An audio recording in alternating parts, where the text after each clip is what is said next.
Welcome, everybody, to another episode of Failing Forward Friday. My name is Roche Mamabulo. I'm not alone. I'm with my partner in crime, Malesela and Yeah. So another episode, two stories of failing forward, and we dissect those stories. We look at, what the blunder is, what the failure is, and we sort of look at what lessons we can learn from those. So today's episode is no different. And I'm looking forward to the stories. And I have a bit of a story that just happened recently. And so who's starting? I'll start, Doc. You'll start. Yes. Okay. Right. Just before we start as well, remember, guys, like, subscribe, and comment. We've been liking the comments. They've been coming in. Yep. And yes, it's going to be a great session today. Awesome. So let me start, Doc. Today I'll be speaking on Enron. I don't know how many people are familiar with Enron out there, but Enron was probably one of the biggest companies to come out of the late 90s. It started in, I think it was two companies became one, started in 1985, around there, led by a man called Kenneth Lay. And Enron, like I said, in the 80s, was an energy company. So it took advantage. So it did energy trading, basically. And what happened is... So is it an equivalent of ESCOM here? Not really. Okay. So it is, but it when it started, it was an energy trading. But the way it went on, it actually diversified, and it was like the pinnacle of innovation. Like when you thought Enron, you thought, wow, these people are innovating. And that's what they became. So I wouldn't say necessarily that, and maybe when it started, like I said, it was a trading. So, I mean, it says the company started with trading energy operations, but quickly pivoted to innovation. So that's literally what happened. And with that, obviously, came growth, because they saw segments in the market that no one was taking advantage of. And they decided, listen, let's go out and do innovation and be pioneers of what we think the markets are going towards. So it says, so they started off. We'll start off with how they started, or where they started, right? So again, they started as trading energy, and then they went into. Back then they had a platform, trading platform. Enron developed Enron Online, and a groundbreaking digital platform that allowed businesses to trade energy contracts and revolutionize the market. And this is, this is back then when the internet was just starting off. So they were, it's almost as if, and I want to say the dot-com bust happened, but it didn't necessarily affect them, but it kind of exposed what Enron was doing in that sense, right? But its downfall was actually not because of the dot-com bust per se. Its downfall was just but we'll get into it. It's a bit of a cultural thing. So they diversed and went into deregulization. But bundles are finishing. Yes, it's end of the week, Doc. They went extensions into new markets as well. So Enron diversified into broader markets, went into water services, and even weather derivatives, branding itself as a leader in a new economy business model. So when you talked about Enron, you spoke about innovation, because in my head, how do you even get into weather derivatives? Like, that's crazy, But in any case, yes. So in 2000, so you hedge against the weather and how the weather. Yes. Yeah. It's crazy. People will bet on anything out here, ne? Yeah. I think it's a fancy way of sport bet. It is. It's weather bets. Yeah, it's weather bets. Yeah. For the sake of being a global company. It's basically sport bet that went to private school. Exactly. Basically. Because that's what it is. You're just hedging yourself. Yeah. Betting against something not happening or happening. But it's so crazy. Yeah. That's in my head. I'm thinking, but how? Anyway. and again, I guess this was back in the 90s, and in the 90s, anything went, I guess, right? So by 2000, Enron, I mean, Doc, listen to this. Now, I'm going to give you perspective. In 2000, they had revenue of over $100 billion. Wow. In 2000. Wow. In 2001, they fell for bankruptcy. In 1 year, became a symbol of corporate greed and hubris. Yes. In 1 year. There's that word coming back again, hubris. Hubris, the one we spoke about last time. Yeah. Yes.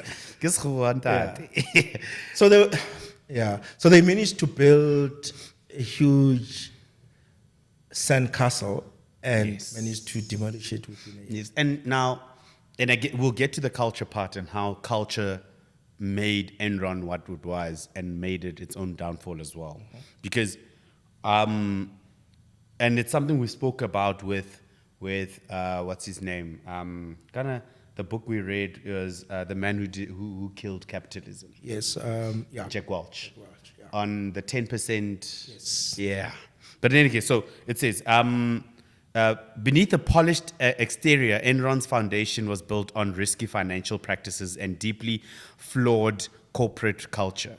Its collapse, declared in December 2021, became a symbol of corporate greed and hubris. These are some of the examples, right? So it was hyper competitive, right? All of this stemming from that. So what we spoke about again was that with GM,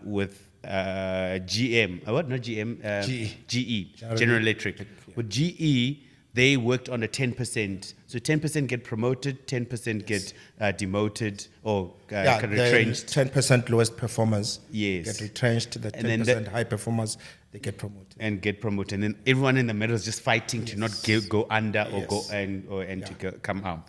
Now, they did it differently. Now, they had a 15% of the lower people got retrenched. Wow. 15%.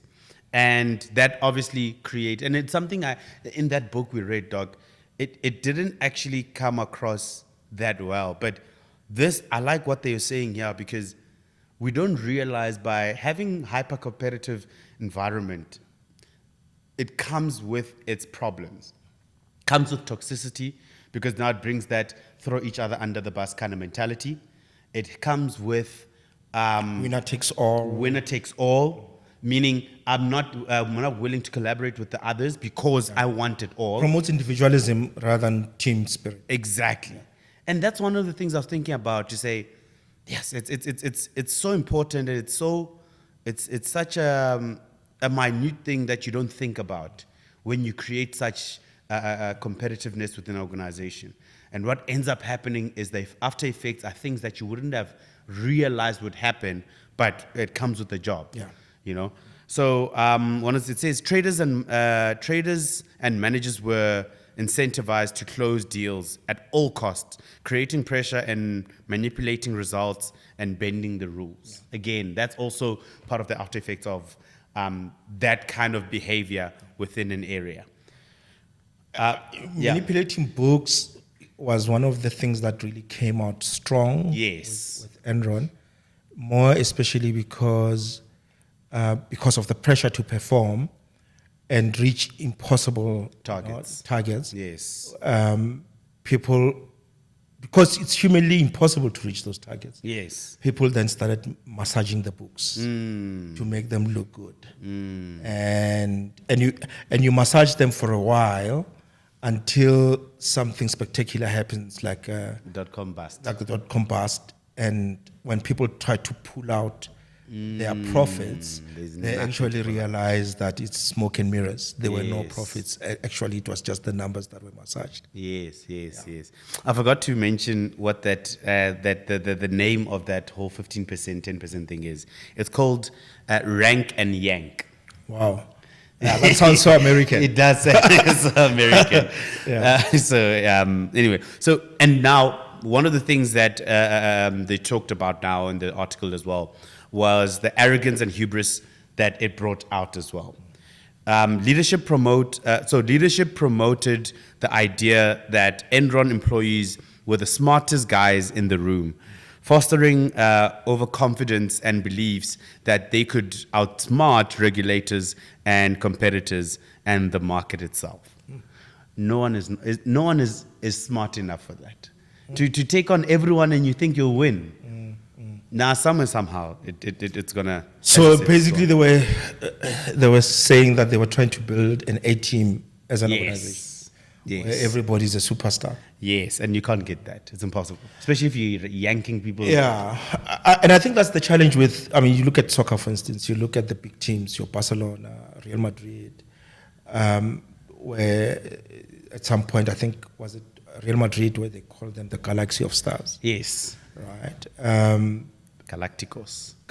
So you have a situation where, as a coach, you have all the stars. And the main thing is success as a coach means you being able to get these guys to work together. Yes. And the inability to do that, you hear people talk about you have lost the dressing room. Yes. The key really is the ability to have a team working together. Bafana Bafana, they won recently. I mean, look at that team. It's not a team of superstars. And they're playing so well. And they're playing beautiful soccer. Remember Germany when they beat Brazil 7 something? Yes. Germany, well, they had good players, but it was not. But it was cohesion. It was cohesion. It was the ability to work together. So I think, team sport. Man City. Man City, for instance. Those people, most of those people, I mean, you knew about Rodri. Yeah. I get what you mean. Yeah. I get exactly what you mean. Yeah. So it says, in fact, funny enough, Doc, and it's actually the opposite of what I guess Enron and whatever these guys were doing, because I remember watching a documentary on Sir Alex Ferguson and how if Sir Alex Ferguson found that you're too big for the team, you leave. He'd leave, no matter how big of a star you are. Beckham. All of them. Yeah. They Van Nistelrooy. Yeah. At the top of the game. And they were like, what? Because he knew what he was fostering. By you bringing a competitive, if you are coming in there and you're bringing individualism, you are actually killing the team more than you're killing the team spirit. Yeah. So there's a popular Harvard Business School article about creative jacks and something, competent or creative jacks or something like that. And it talks about how if you have the prima donnas in your team who delivers, right? But they're very destructive in nature. They rock up late for practice. They don't do the tasks. But on match day, they deliver, right? And they win you games. They win you. And they say, as a boss, how do you manage that? You know, some people say, no. As long as you're delivering, you can rock up late for my meetings, or you can rock up late at work. As long as you're delivering, I'm okay with it. But research has then shown that brilliant jacks, I think it's brilliant jacks, competent or brilliant jacks, they are able to, in much as they deliver, and you're going to talk about culture, they create a toxic culture. Yes. Because here's this guy who rocks up late, and he gets away with it. I rock up late, I'm given a warning, right? And the excuse is because he performs. But then what then happens is because this brilliant guy, when he leaves the organization, right, he leaves behind a toxic environment. Yes. Right? Yes. And I suspect that's what informed Sir Alex Ferguson's approach to say if you are becoming too big, there's a chance that you might actually be toxic to the team. And by the time you leave, you would have left the toxicity behind, which makes it difficult for the team to perform. To turn around. Yeah. Now, you know what's the scary part, Doc, is this is only, let's say, 1 or 2 people in a soccer team. Now you have thousands of employees, where every third person is exactly like that. Is a brilliant jack. Because that's exactly what they're saying. I mean, they brought out a team. I mean, they made it look like, listen, you have an Enron person in the room. They are the most clever person. And what does that bring itself? It's exactly that. High IQ, less EQ. 100%. 100%. And fraudulent as well. Yeah. You know, so it just brings a whole So you can imagine if you're Barings Bank, we did the story. Yes. If you're Barings Bank and you have one Nicholson multiplied by 50. Yeah, all of them just pushing losses under.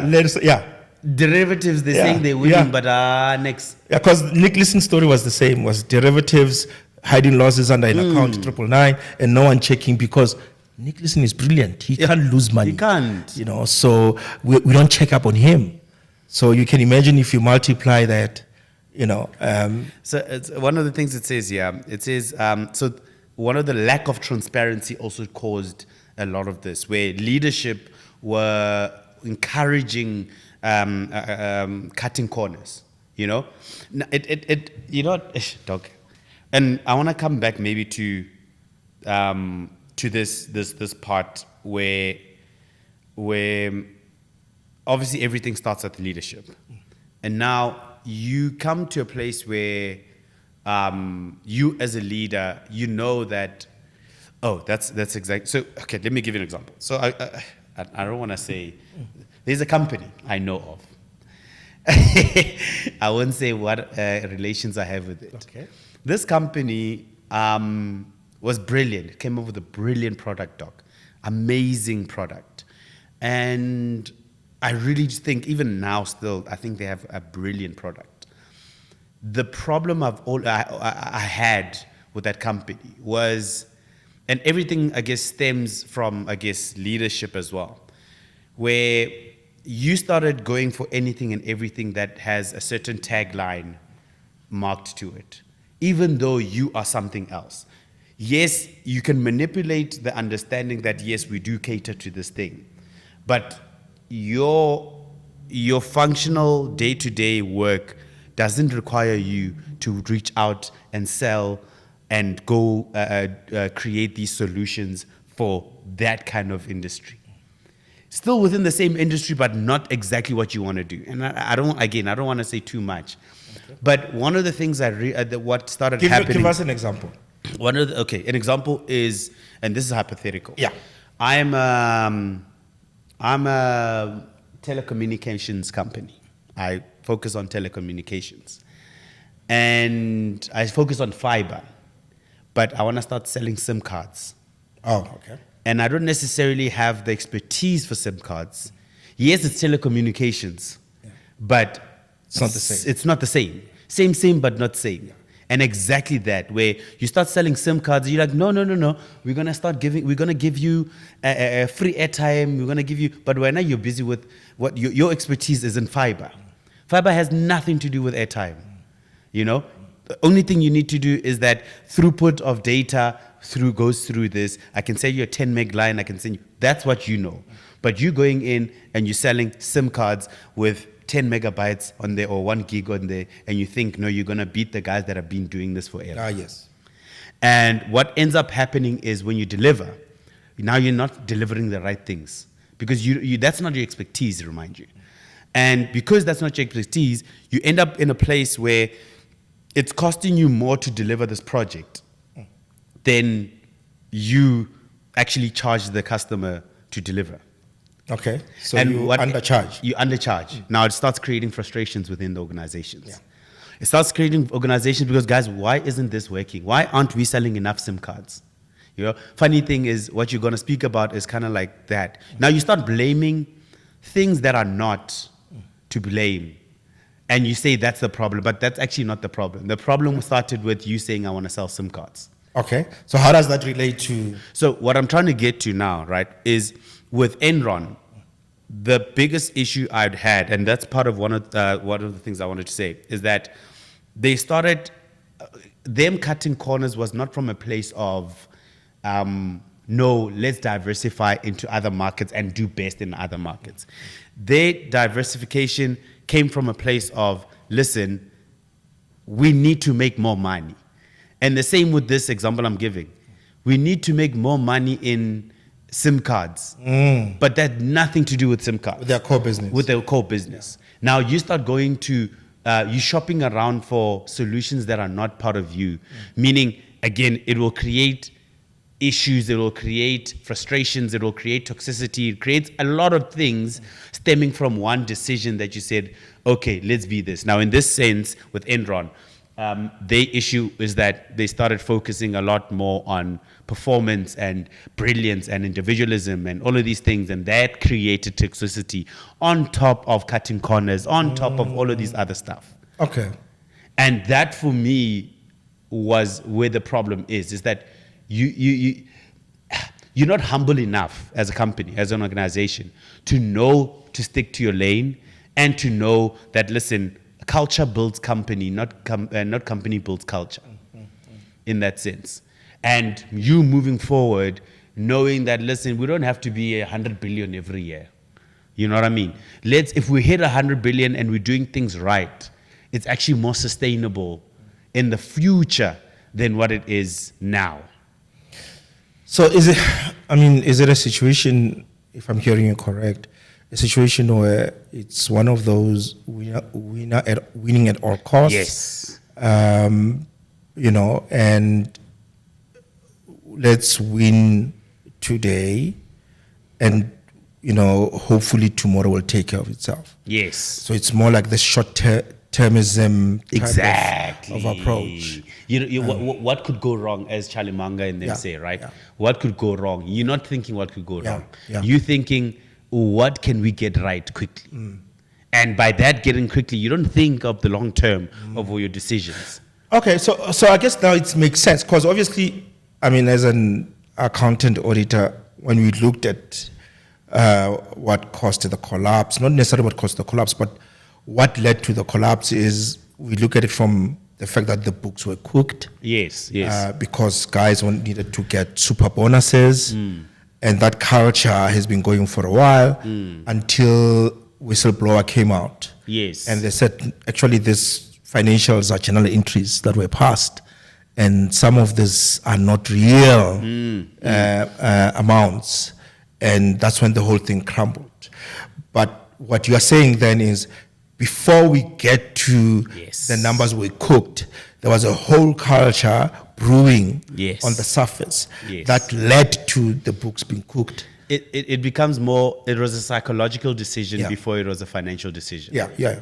So, okay. So what blunder is this? Is it a leadership blunder? Is it a part of it? I think strategy? definitely leadership blunder, because leadership forms culture. Like it points the direction of the culture of the organization. Yeah. If you as a leader are corrupt, people under you are corrupt. Follow suit. Because as I think we stated a few weeks back, I was listening to some other thing. I think it was also Poor Charlie's Almanac, the book. And they were talking about how an organization takes the form of its leader and its leaders. Sometimes it's not even the top management, because it's middle management, because of your hierarchy and how everything's set out, that is causing the collapse. And you're not realizing this, because it's not like you can go through every single one of the books within a group of what you're doing in Enron. So part of it, and exactly what I'm saying, I definitely think, yes, they cooked the books and everything, but it had to really start somewhere. And the blunder was that the leadership itself created a culture of toxicity through, even yank. And in fact, yes, I blame the CEO, because how are you doing a yank and rank and not thinking what could go wrong? But also, if one is to be brave enough and say, wasn't that at the time the business environment in the US, where not only was it Enron who was doing this, GE was doing this. Yes. Probably other companies that maybe we don't know about are doing this. So it then becomes, this is our management practices here in the country. 100%. And it's normal. So, and when is it? 2000, where they made, what's his name? Jack Welch. They named him CEO of the decade. Yeah, of the century. Of the century, yes. Manager of the century. Of the century, yeah. And that was like the hoorah. And it's funny enough, Doc. And maybe what I'm trying to get to here is personal conviction as a leader is one of the most important things you can get to. Because if you run with every single person, you're going to take on that culture of every single person. Yes. And if that's the culture that you're going for, you haven't counted the cost of what that means in the long run for your own organization. Yeah, it's individualism. It's, how much can I benefit from this? Yeah. And this is what the Chinese laugh at, this whole thing of capitalism. To say, this thing doesn't work. Look at the US and look at the financial crisis, 2008, 2009. And some of the businesses and the US itself has not even recovered from the 2008-9 financial crisis. Well, they make it look like they did. They make it look, PR. They make it look, but they still haven't. Yeah. I mean, if you look at who owns the US economy, chances are I think last time I checked, 60-70% of treasury bonds are owned by the Chinese government. Is it? Yeah. Right? That's crazy. So the Chinese then say, no, but this system does not work. And they're exposing it by them holding if they drop everything, then... Yeah. So I think the culture it might have also been a culture environment in the country. Yes. With big businesses. Yes. And this rank and yank and top 10, top 5. Doc, but do you not think that still happens now? Of course. Maybe not with the rank and yank. Yeah. But of course, it still happens. I mean, you remember in the US, they don't have this. Unlike here, you can fire. I can meet you in the lift like Steve Jobs and I ask you, what are you doing here? And then you say, this is what I do and I don't like it. Please pack your bags and leave.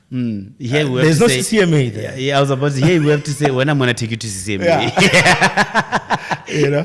So I think it's got those ingredients that makes the culture to permeate and be sort of prevalent. Yes.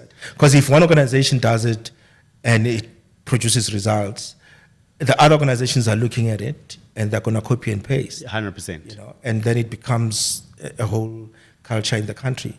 And, yeah.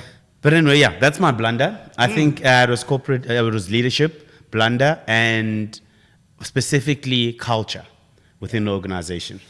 Yeah, and I think that's the thing, right? Culture eats strategy for breakfast. And someone said, it eats strategy for breakfast, lunch, and dinner. 100%, all the time. You can have all these brilliant, minds and brilliant strategies and plans, but ultimately it boils down to, this is how we do things around here. Yes. Right? And if how we do things around here entails cutting corners, you might have the brilliant strategy, but if we're cutting corners, that becomes the prevailing culture, and ultimately it bombs out on your face. Yeah. Look, I think there's a lot more that we could have dug into with Enron. A lot. I mean, going into Vele, the cooking, how they cook the books, all of these things. But ultimately, the overarching thing for me was specifically that. Awesome. All right, let's get into mine. Mine is very short. It's something that happened recently, 2-3 days ago. Picked it up on social media and tried to understand what's going on. When I saw the video, initially I was a bit confused because I thought maybe there's more, maybe it's a prank, and it turns out actually it's not a prank, and I was a bit, unsettled by it. So it's DJ Sbu, one of the prominent entrepreneurs in the country, from Tembisa, Johannesburg. He's been in and out of starting businesses.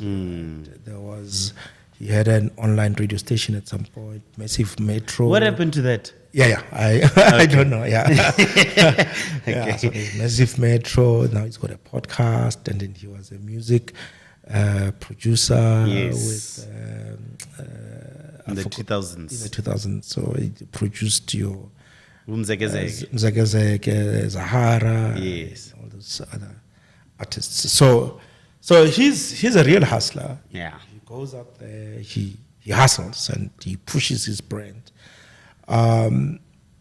And I think that's what I sort of respect about him, the fact that he's able to take something from nothing and blow it up. Yeah. I mean, if you look at Mzegezeke, for instance, and how Mzegezeke just blew up and became this pop culture in our country, And that's how brilliant he is in terms of taking something from nothing and bringing it up. And I think he needs to be commended for that, whether you like him or you don't. He's got this maverick attitude about him. Yes. He's a typical entrepreneur. He's able to go out there and push and open doors and build things. Sahara, for instance, we didn't know Sahara. And I remember when I saw Sahara for the first time, it was a Leadership 2020 conference at Sandton Convention Center. And he was saying that, guys, there's a new artist coming and you're going to be blown away. So he's got that knack to pick up talent and bring it to and take it from nowhere and put it on the pedestal. So he's got that ability to pick talent, and I think he's done very well on that. And I think he needs to be commended for that. But I think he has also had his own fair share of troubles with the media, troubles with the people that he should not be having troubles with. There's this whole thing about Sahara's payouts and whatever. I don't know the music industry, so I'm not going to talk with authority on that, right? But I don't know what happened to Massive Metro. There was a time where there was this whole thing about him posting his picture on Fortune Africa, one of these African business magazines, on the front cover, and he shared it, and it was not a real cover. It was somebody who just... Is it? Yeah, and it's not a real thing. It was somebody who that's just... hustling. I think it was aspirational, right? To say, somebody did it, and it was a bit of a storm in a teacup, but, to say, but this is not you, why are you spreading lies, type of a thing. I don't think it was ill-intentioned, right? But he got into trouble, got fired from Metro because of more fire, pushing it, on the platform with authority, and he was fired. That talks to how this hustling mentality that he's going to push his brands. But I think you also need to have the ability to draw the line and know where the lines are. When you're used to pushing the envelope, you get to a point where you can't, you forget where the end of the road is. Yes. Right. So you are skating too thin. We've spoken about to the this cliff. before. Yeah, right? Yeah, we spoke about Jack Ma. Yes. So he has that ability to just skate very close to the edge and finds himself falling. So what then happened here, he takes a video. I don't know if he took or somebody with him in the car buying, trying to buy more fire from a street vendor. So he screams, more fire, the guy. These guys who sell. So the guy comes, he's like, do you have more fire? No, I don't have more fire. What do you have? Obviously, he's got Coca-Cola and all those other brands. And he's upset, what type of a hustler are you? You're not serious. Which world do you live in? Right? Which world do you live in? What type of a hustler are you? And then, so he's bringing the 200. He wants to buy. And then takes it back. He says you missed out on 200. I saw the video. Yeah, you missed out on 200. And I saw the guy's face just drop. I think that took me off. Like, it took me, when somebody shared that thing with me, it took me by surprise, because I thought maybe there's part 2, or I thought that maybe it's a prank or something. It turns out, no, actually it's real. I think for me, and there's a whole backlash on social media about how he behaved, and his behavior was unbecoming. And subsequently, he then apologized. He apologized, and I think a day or 2 later, he took another video and showing him delivering more fire to the guy, right, and giving him $200. So one thing for me that I always wonder is, but you have to record all these things, right? Because then it sounds like it's a PR thing. But some people might have different thoughts on that. That's okay. Any publicity, dog, is good publicity. Well, that's what they say. That's what they say. Any publicity. But I wonder, because sometimes you might actually have people boycott your product. True. That's true. Because of that publicity. Yes, it's good because people get to know you, but they get to know you for the wrong reasons. Yes, and that's true. That's You true. know? So a couple of things, and I took some notes as I was deliberating on this because I found it to be quite interesting. For instance, I mean, on the plus side, you know, we always encourage entrepreneurs to push their brand, you know, sort of like a brand advocacy. Yes. Talk about your brand, get your brand out there. And Sbu has got that ability to do that, to push his brand. If he believes in something, he pushes it. Yes. Right? Whether it's unknown artists who subsequently became big artists, whether it's More Fire that started from nowhere, right? I'm not an energy drink fanatic, but I know that he's pushing it. But I think also the fact that he's supporting street vendors. Yes. Right? Which I think is commendable. The fact that you are able to, you know, stop on the side of the road and buy a cold drink from the street vendors. It's something that we shouldn't take for granted. We always talk about support street vendors, support Abu Mama who are selling fruits on their side of the road, support them, don't ask for a discount. In fact, pay extra, don't even ask for a change, because we understand that the hustle that they're trying to push.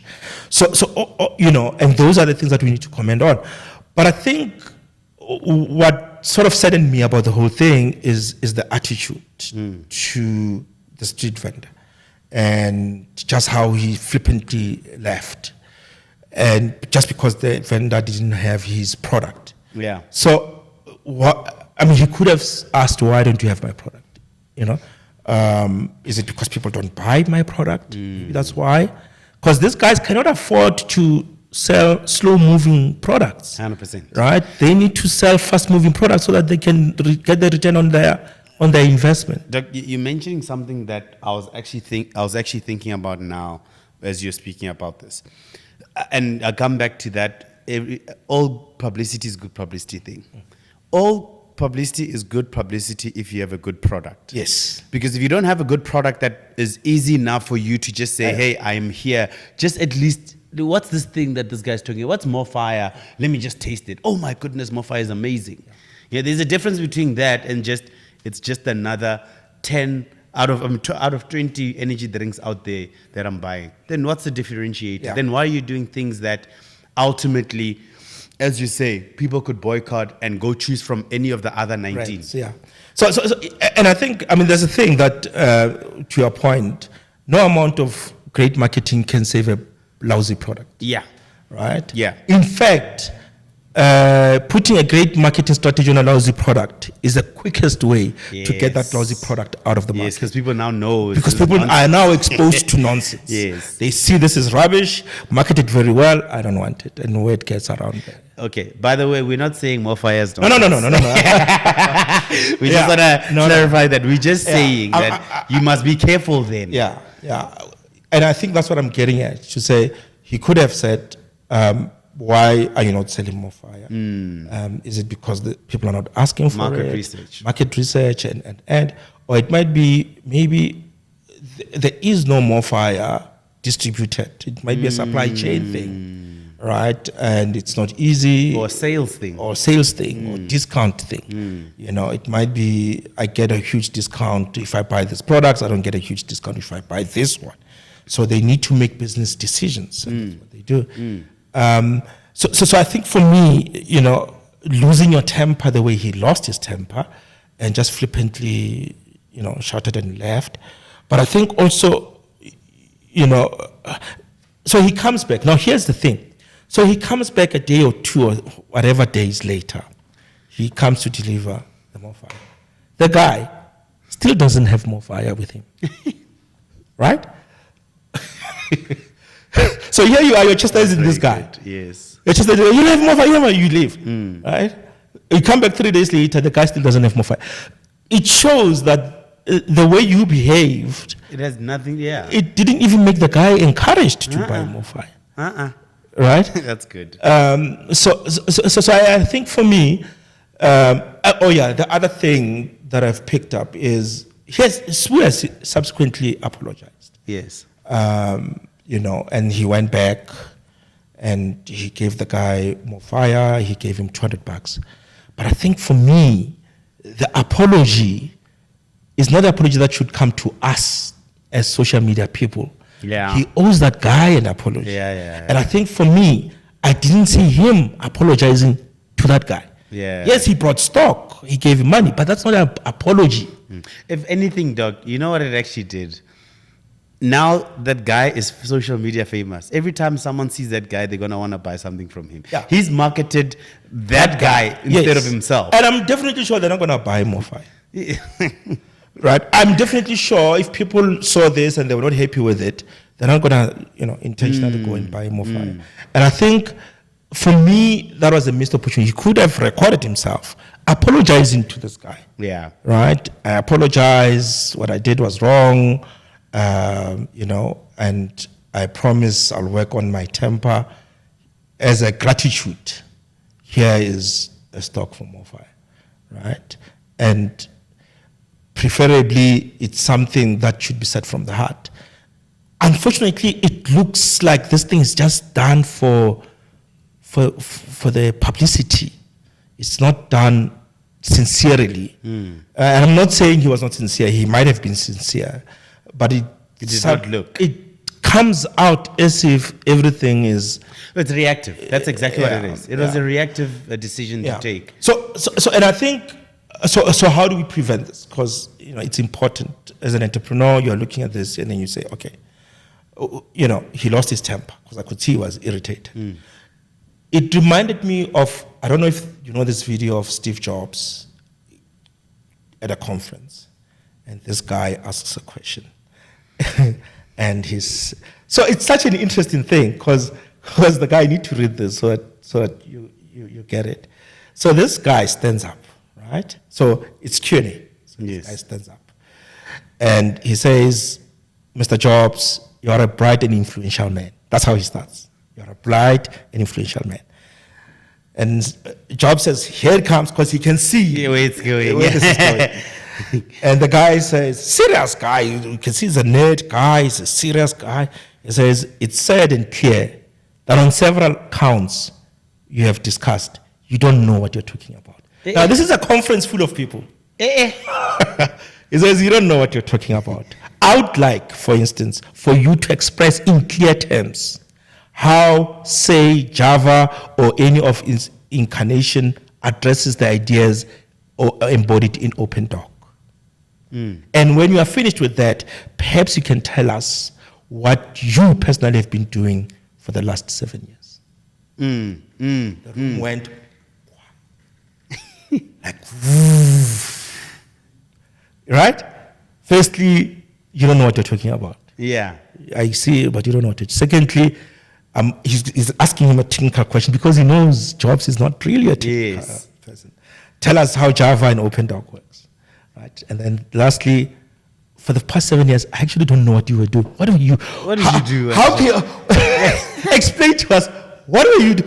Sharp no, it's a hangman because I don't see what you were doing. Right? You're the nerve of that guy. The conference is full. It's a full conference. Everybody's like, woo. They're looking at Jobs because he now needs to respond. Right? How do you respond to something? Yeah. Ordinarily, people get emotional. And do you know who I am? How can you? Right? And I think Jobs gave one of the most classic responses, right? First thing, and this is what he does, he pauses. He sits on the chair in silence for, I think about 10 seconds. It's quiet in the room. For about 10 seconds.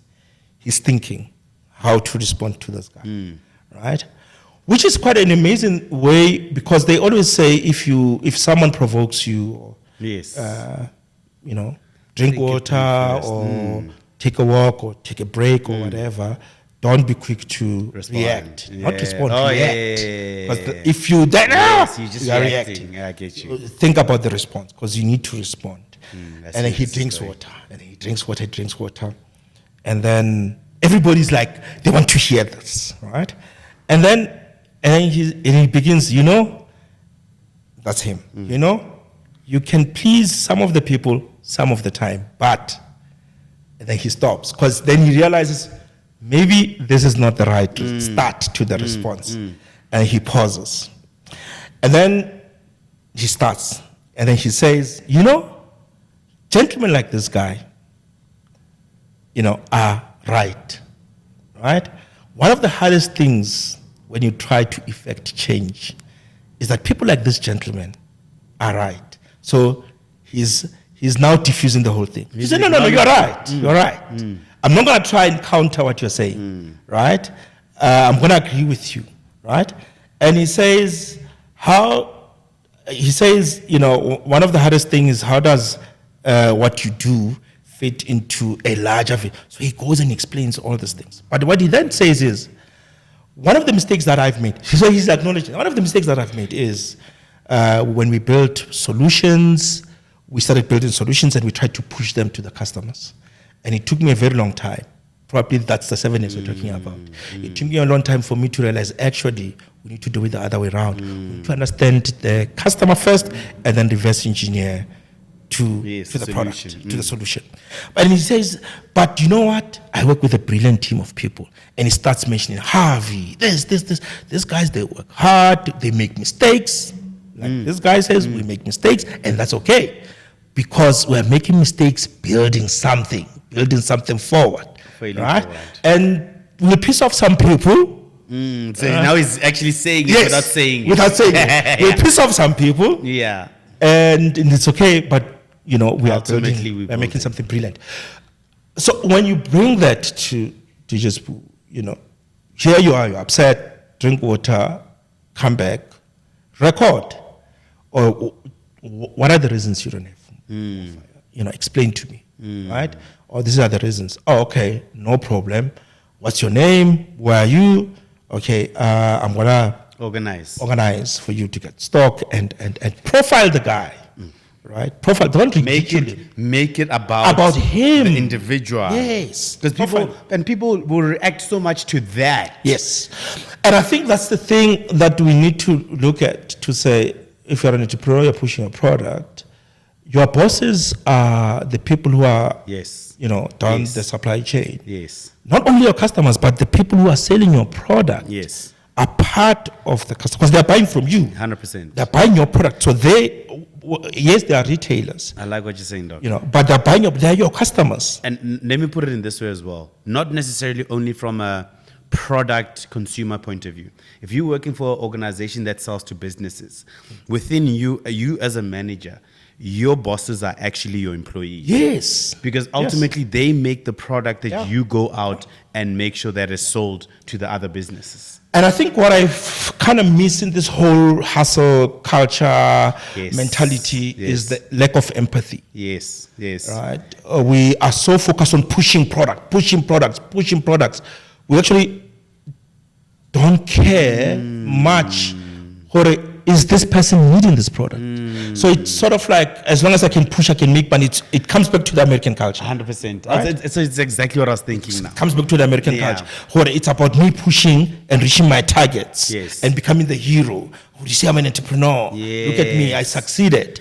But you have left so many skeletons along the way. Doc, you know what you're saying? Oh, ish. So, and for me, I've never,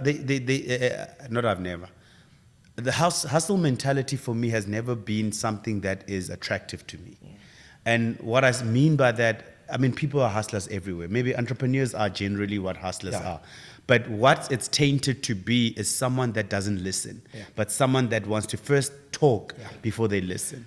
They say in sales, if you, the salesperson, are the one who's doing the most talking, you are doing it wrong. 100%. Yeah. And one of the things I like, one of the biggest hustlers in the world is Elon Musk. Yeah. But he does it the other way, as I'm saying. He's not out there running and saying, no. He knows the need. He's fulfilling a need. And he's doing all of these publicity. And what's happening? That stock price is just going up and making him richer. Because he knows that at least he's serving a solution that many need.